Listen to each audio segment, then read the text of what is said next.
Hi friends. அதாச்சும் இந்த கவர்மெண்ட்ட choose பண்ணிட்டோம்னு சொல்லி மக்கள் எந்த ஒரு இடத்துலயும் ஒரு சின்ன ரெக்ரெட் கூட பண்ண முடியாத அளவுக்கான ஸ்கீம்ஸும் சரி, இந்த அரசும் சரி நம்மளுக்காக நடந்துட்டு இருக்கு. அண்ட் மோரோவர் பார்த்தீங்கன்னா, இன்னைக்கு காலகட்டத்தில ஒரு மெடிக்கல் ட்ரீட்மெண்ட், ஒரு சின்ன சர்ஜரிஸ் எதனா நம்ம போணும்னாலுமே நமக்கு லேக்ஸ் அண்ட் லேக்ஸ் நம்ம வந்து ஸ்பெண்ட் பண்ற மாதிரி இருக்கு. ஸோ வந்து இத வந்து ஏழை எளிய மக்களுக்கு இன்ன வரைக்குமே ரொம்ப கஷ்டப்பட்டுட்டு இருக்க ஒரு விஷயம் தான். அண்ட் தென் இத தீர்க்கிற மாரி இன்னைக்கு ஒரு விஷயம் கொண்டு வந்திருக்காரு. அதாச்சும் பார்த்தீங்கன்னா, மருத்துவ காப்பீட்டு திட்டம்.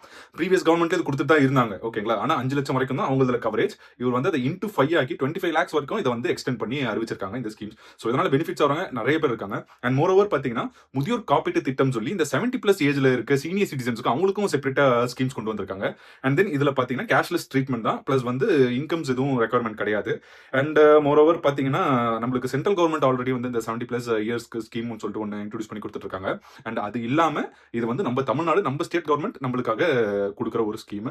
இதையும் வந்து யூஸ் பண்ணிக்கோங்க. அண்ட் தென் வந்து தெரியாதவங்களுக்கு இந்த விஷயத்தை ஸ்ப்ரெட் பண்ணுங்க. ஏன்னா நல்ல விஷயங்கள் நிறைய பண்ணிட்டு இருக்க இந்த கவர்மெண்ட். ஸோ வந்து இதை வந்து மக்கள் கிட்ட கொண்டு போய் சேர்க்க வேண்டியது நம்மளோட வேலை. கண்டிப்பா அதை சிறப்பா பண்ணுவோம். அண்ட் இதை தாண்டி இன்னொரு ஒரு சம்பவம் ஒன்று நம்ம ஆனந்தன் பண்ணியிருக்காரு சட்டசபையில். அது என்னன்றதையும் கொஞ்சம் பார்த்துட்டு போங்க. தேங்க்யூ. நல்லா தெரிஞ்சுங்க உறுப்பினர்லாம், நீங்க கொஞ்சம் நல்லாவே தெரிஞ்சுங்க. இனி நீங்க கனவு கண்டா கூட இனிமேல் பட்டு நீங்க ஆட்சிக்கு வர முடியாது என்பதை தெளிவா சொல்லிக்கிறோம்.